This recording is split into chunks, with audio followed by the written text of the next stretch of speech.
साहब एक बात बताएं, निगोशिएशंस किससे हम कर रहे हैं?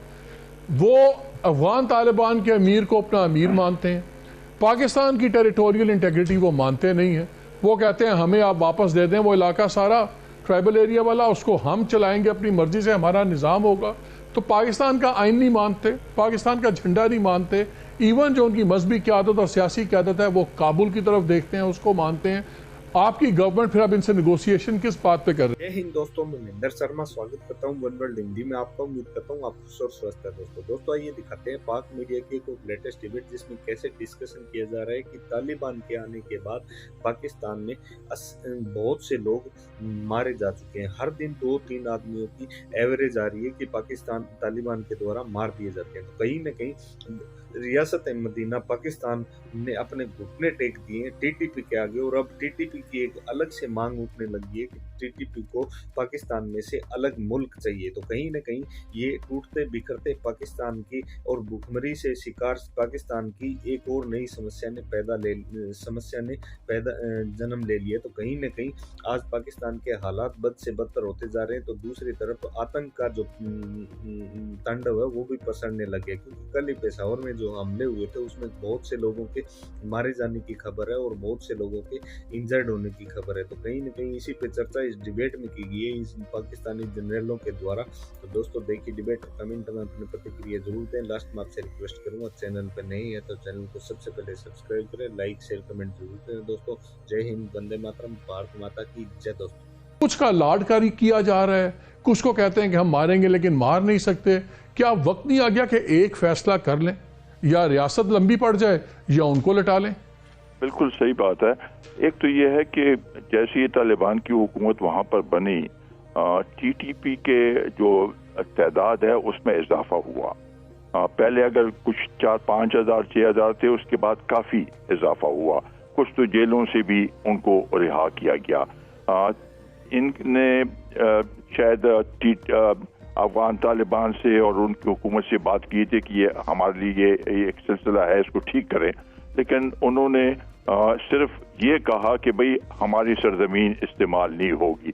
लेकिन वो भी अभी वो भी डाउटफुल है। जो बातचीत हुई इससे पहले, जो जनरल फैज ने जो बातचीत शुरू की, क्या वो सही वो तरीका था?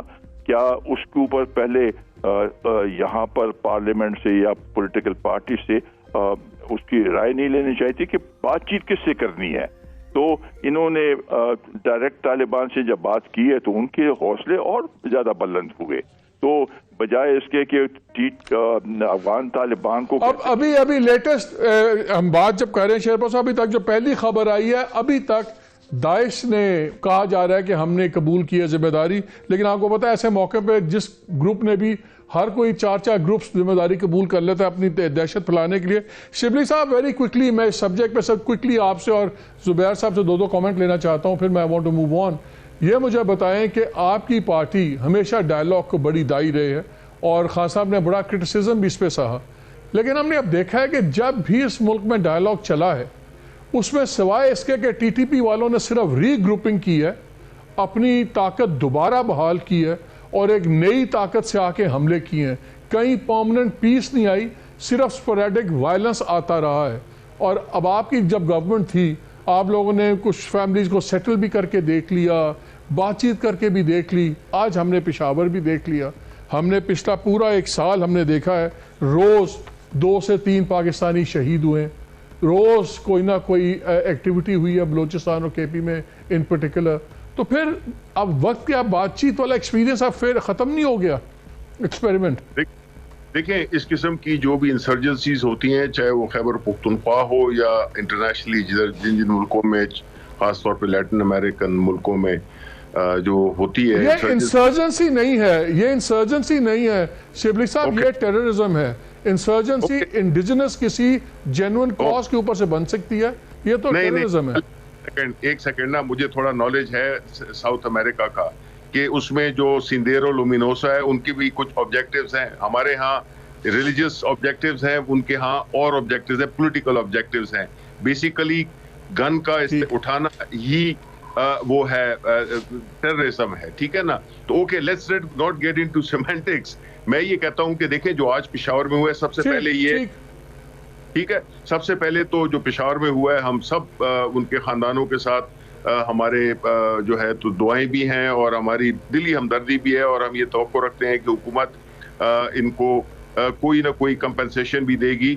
और दूसरी बात ये है कि जो हो रहा है एक्चुअली मालिक अगर सच पूछें तो लगता ये है कि जो पाकिस्तान में इस्लामाबाद में जो बैठे हुए हैं उन्होंने खैबर पुख्तूनख्वा को तकरीबन डिसओन कर दिया है। ये हिस्टोरिकली भी और अभी भी ऐसी सिचुएशन है। अभी शेरपाव साहब जो बात कर रहे थे, देखिए बात ये है कि जो खैबर पुख्तूनख्वा की जो गवर्नमेंट है, हमारे वक्त में हमने पूरी कोशिश की और हम यही समझते हैं कि हम डायलॉग के जरिए, लेकिन एक consistent dialogue backed with ground implementation of things. मसलन ये है कि फाटा के लिए जो वो मर्जर के बाद क्या हुआ, अब फेडरल गवर्नमेंट ने जो है तो वो पैसे देने बंद कर दिए हैं।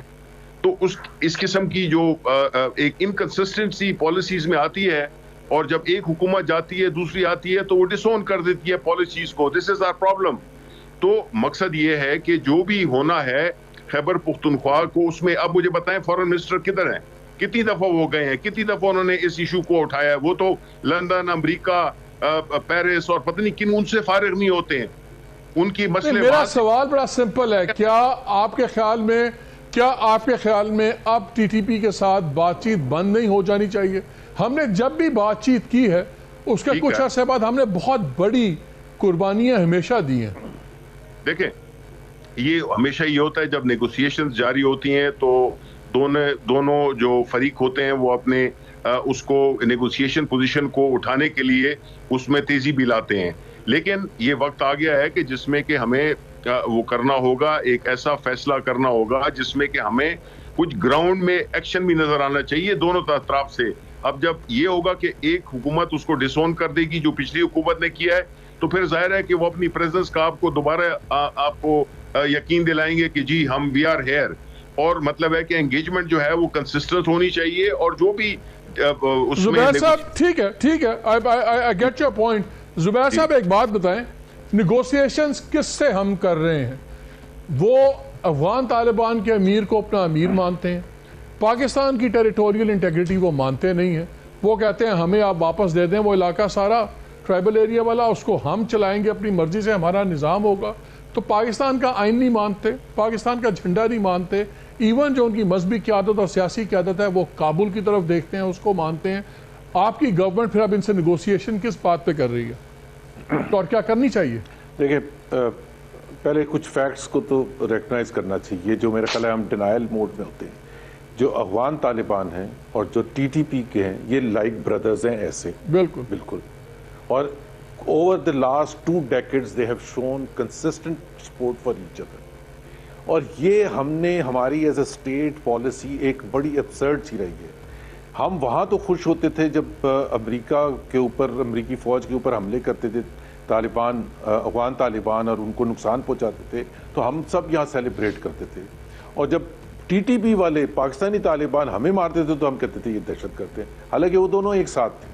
अब आप अगर जाके पीछे मुड़ के देखें कि हमारी पॉलिसी, स्टेट पॉलिसी और रियासत की पॉलिसी क्या थी, उसकी बेस्ट इलिस्ट्रेशन वो है जब तालिबान ने अगस्त 15, 2021 में काबुल फतह किया था, और उसके चंद दिन के बाद जनरल फैज़ वहाँ गए थे, और वो जो तस्वीर है as a conqueror and to show to the world के हमने कितना ज़बरदस्त हमारी रियासत ने काम किया है, और अब पाकिस्तान में कैसा अमन आएगा। और उससे पहले अमन था क्योंकि हमने कमर तोड़ चुके थे टीटीपी की और दूसरे दहशतगर्द जमातों की जो कि इन्वॉल्व थे दहशतगर्दी में।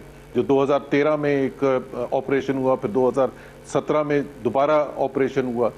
तो पहली बात मेरे नज़दीक तो दे आर टेररिस्ट। उन्होंने रिपीटेडली टेररिज्म किया अपनी बात, अपने एजेंडे को मनवाने के लिए। अगर हम चाहते हैं कि जी बातचीत करके, किस चीज़ के लिए बातचीत करके, कि घुटने टिका के स्टेट को वो बातचीत करने के लिए किस लिए, व्हाट आर देयर ऑब्जेक्टिव्स? मुझे तो ये भी नहीं पता क्या ऑब्जेक्टिव्स हैं। और दूसरी बात ये है कि ये जो आप बात कर रहे हैं, ये जो एक सेकंड में आपकी, आई एम ग्लैड आपने इतनी खुल के बात की है। शेरपाव साहब, ये जो बात जुबैर साहब कर रहे हैं, क्या ये अब पीडीएम की गवर्नमेंट की पॉलिसी में आपको नजर आता है ये वाला क्लैरिटी और ये डिटर्मिनेशन कि यार ऐसे होना चाहिए? अभी तक तो इस पे कोई ऐसे ना डिस्कशन हुई है, ना सबको इस पे पॉलिटिकल पार्टीज को ऑन बोर्ड लिया गया है, लेकिन लेना चाहिए और एक पॉलिसी मुरतब करना चाहिए। या ये बात इस हद तक तो वो है कि जब मुज़ाकरात भी हो रहे थे, उन्होंने सीज फायर किया तो उस दौरान भी वाक़यात हो रहे थे और उसके लिए वो लेम एक्सक्यूजेस बनाते थे। ये तहरीक तालिबान पाकिस्तान ने बैत की हुई है उनके ऊपर और वो उनकी जो है उनकी मंशा के मुताबिक ही काम हो रहा है, उधर उनके सेफ हेवन्स हैं। तो लिहाजा ये पॉलिसी जैसे APS के बाद नेशनल एक्शन प्लान बना और सब पॉलिटिकल पार्टीज को ऑन बोर्ड लिया। नॉर्थ वजीरिस्तान शेरपा साहब ये बताएं आप तो गवर्नमेंट को हमदर्दी आ रहा है, आपकी पॉलिटिकल जो है उस तरफ है, क्या ये वाक़यात में ज़्यादा तेज़ी उस वक्त नहीं आती जब ये नज़र आए कि मुल्क में सियासी केओस है, मुल्क में जो गवर्नमेंट्स हैं वो कंट्रोल में नहीं है, निज़ाम एक अफरा तफरी तितर बितर हुआ है। ये परफेक्ट ब्रीडिंग ग्राउंड होती है टेररिस्ट ग्रुप्स के लिए अपना आप दिखाने की और मनवाने की। ये जो मुल्क में इस वक्त सियासी इंतशार है, सब कुछ है, क्या ये सबसे बड़ा फैक्टर नहीं है जो जिसने ये इसको एक हवा दे रहा है इन तमाम मामलों को? बिल्कुल है। पॉलिटिकल टर्मोइल जहाँ पर होगा